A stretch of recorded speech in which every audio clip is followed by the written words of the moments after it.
Samajwadi party यानी कि सपा ने 2027 के चुनाव की तैयारियों को देखते हुए बड़ा कदम उठाया है। पार्टी ने प्रदेश अध्यक्ष श्यामलाल पाल के निर्देश पर आगरा जिले और महानगर की सभी इकाइयों को भंग कर दिया है।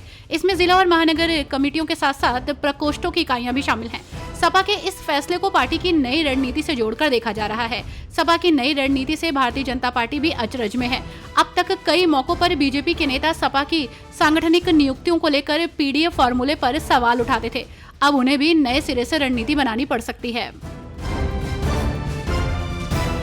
तो वहीं उत्तर प्रदेश में 2027 विधानसभा चुनाव की तैयारियों पर जोर देते हुए भाजपा ने भी नया कदम उठाया है और भारतीय जनता पार्टी ने समाजवादी पार्टी के पीडीए यानी कि पिछड़ा दलित अल्पसंख्यक फॉर्मूले को काउंटर करने के लिए एक नया एक्शन प्लान तैयार किया है।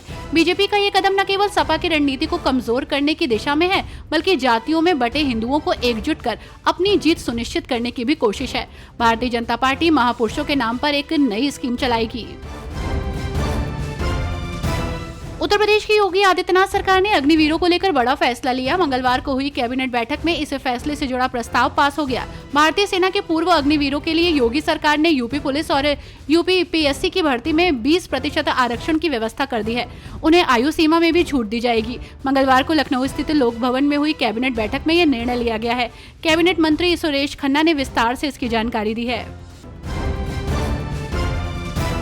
उत्तर प्रदेश की राजनीति में एक बार फिर सियासी बयानबाजी तेज हो गई है। बहुजन समाज पार्टी प्रमुख मायावती के एक हालिया ट्वीट में, जिसमें बरसाती मेढकों का जिक्र किया गया था, उसे लेकर अटकलें लगाई जा रही हैं कि ये इशारा आजाद समाज पार्टी के अध्यक्ष और सांसद चंद्रशेखर आजाद की ओर है। हालांकि चंद्रशेखर ने स्पष्ट किया है कि ये ट्वीट उनके लिए नहीं है। उन्होंने कहा कि बहन जी उनकी सम्मानित नेता हैं और वो कभी भी बहुजन समाज के युवाओं को बरसाती मेढक नहीं कह सकती।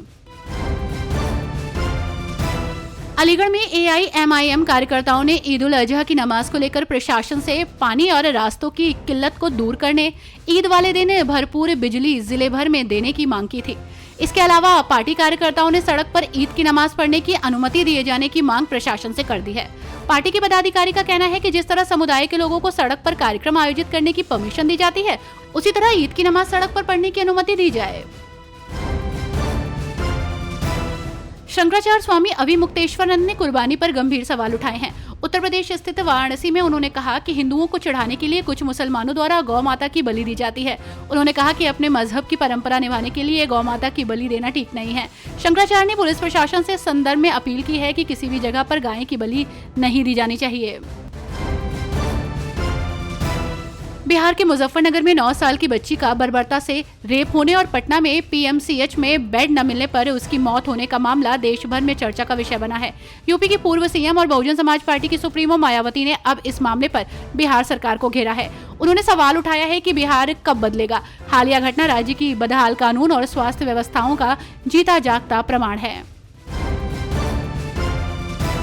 उत्तर प्रदेश के संभल जिले में आलमसराय गांव में सोमवार को स्थानीय प्रशासन ने सरकारी जमीन पर अवैध रूप से बने कब्रिस्तान पर बुलडोजर चला दिया और सरकारी जमीन कब्जा मुक्त करवाकर उस पर बाउंड्री की गई। अधिकारियों ने बताया कि इसकी शिकायत एसडीएम कार्यालय में की गई थी, जिसमें जांच के बाद ये कार्रवाई की गई है। ये जमीन ग्राम समाज की थी और अब उसे सौंप दी जाएगी। बाराबंकी में एंटी नारकोटिक्स टास्क फोर्स ने स्मैक के अंतर्राष्ट्रीय गिरोह का भंडाफोड़ किया है। नेपाल से लाई जा रही 1 किलो से ज्यादा स्मैक बरामद की गई है और 3 गिरफ्तार हुए हैं। तस्कर बहराइच के रास्ते स्मैक नेपाल पहुंचाने वाले थे। आरोपियों के खिलाफ कोतवाली नगर में मामला दर्ज किया गया है। स्मैक की अंतर्राष्ट्रीय बाजार में कीमत 2 करोड़ 5 लाख रुपए है। पुलिस मामले की छानबीन कर रही है। उत्तर प्रदेश सरकार ने मदरसा शिक्षा में सुधार और सुचारू संचालन के लिए उच्च स्तरीय कमेटी गठित की है। डायरेक्टर अल्पसंख्यक कल्याण को उच्च स्तरीय कमेटी का अध्यक्ष बनाया गया है। कमेटी में अल्पसंख्यक कल्याण और वक्फ विभाग, बेसिक शिक्षा, माध्यमिक शिक्षा, वित्त और न्याय विभाग के विशेष सचिव सदस्य होंगे। मदरसों में छात्रों की संख्या के अनुरूप शिक्षकों की व्यवस्था, नए शिक्षकों का चयन, विषयवार शिक्षकों का समायोजन जैसे विषयों पर भी कमेटी रिपोर्ट देगी।